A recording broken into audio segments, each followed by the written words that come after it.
Malita sekamadodeni wona yathanda yini saye. Malita sekamadodeni. Usuqala ukulahlekelwa ithemba lokuthi usazotholakala esawadlanhla mfana. Umndeni womhlengikazi owagcina evakashela isoka lakhe eliphume ejele ngecala lokubulala ababili. Unkosazana Thabisile Angel Vilakazi oneminyaka engu-35 wakwaHaza eHowick kuthiwa wahamba ngo-April 16 iyovakashela isoka lakhe lakhona endaweni ngokuzala, kodwa-ke liqashe etshele emnyama eMarine Hill ngokomsebenzi.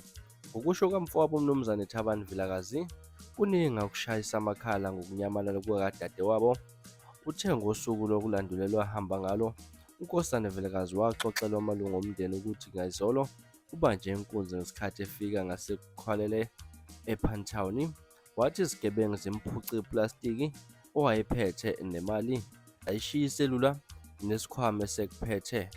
Chaza ukuthi baxaka ukuthi waveza ukuthi-ke kuso leso sidididi sokubanjwa inkunzi isoka lake laqhamuka lathi-ke abahambe baye endlini, kanti yena wayesehlale eqasha imoto ekhokhelayo ngebanga elihambile ukuthi imbuyisele ekhaya. Kuchaza uVilakazi uthe konke lokhu uNkosazana Vilakazi osesebenzele eklinikhi Lions River wayebaxoxela ngakusasa ehlele endlini yalo isoka ngesikhathi bebuza ukuthi akashongo ngani ukuthi-ke uhambe kanjani ngayizolo.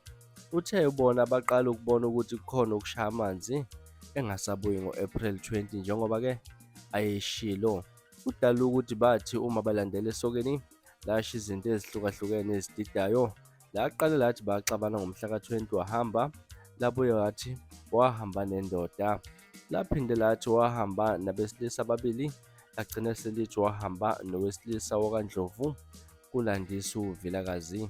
Echaza uVilakazi uthe balitshela ukuthi abanike inombolo owesilisa wakwaNdlovu. Bathe uma bakhuluma nowesilisa wakwaNdlovu wadala ukuthi isoka lamshaya udadewabo endaweni yokucima ukoma esendaweni.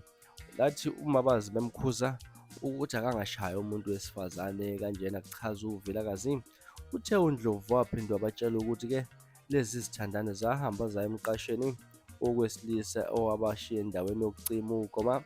Wathi uma befika emqashweni, ngoba-ke naye uhlala emqashweni ofanayo, bathola ukuthi usephinde waqala phansi wamshaya udadewabo, ngoba-ke baqhamuka kuye ekhala. Kusho uVilakazi uthe uNdlovu uthi akakhulumbuli-ke emva kwalokho ukuthi kwenzakalani njengoba-ke naye wahamba wozilalela.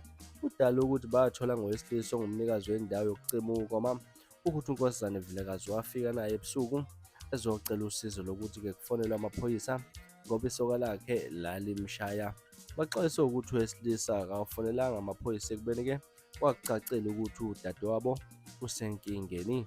Usola ukuthi nalo ulwazi lokuthi isoka lamenzani udadewabo, ngoba uma kukhulunywa nalo inkulumo yabo icishe ifane, ungafunga ukuthi-ke bayavikelana. Kuchaza uVilakazi uthe ukwenza abalahle ithemba lokuthi uzotholakala esaphila ukuthi wayeshaya owesilisa owake walahlwa amacala okubulala ababili abashisana izindlu kaHaza eminyakeni eminingi edlule. Uthe okunye ukwenza abalahle ithemba ukuthi ucingo lukadadewabo selokhu lwavela-ke lokho, kanti umholo wakhe wangenyanga edlula ukazi uthintwe. uThabisile uhlobo lomuntu othandekayo ukuphila kamnandi ukuthi imali yakhe ingasetshenziswa banika isithombe esingesihle sokuthi kungenzeka ukuthi akasekho emhlabeni. Uthe bafuna usizo noma ubani ongaba nolwazi olungaholela ekuthenini kutholakala udadewabo, njengoba sebaye ezibhedlela semakhazeni ehlukahlukene babuya belambatha. Okhulumela amaphoyisa KwaZulu-Natal uConstable Thenjiswa Ngcobo uthe bavule idokodo lokulahleka komuntu osesiteshini samaphoyisa eMarine Hill.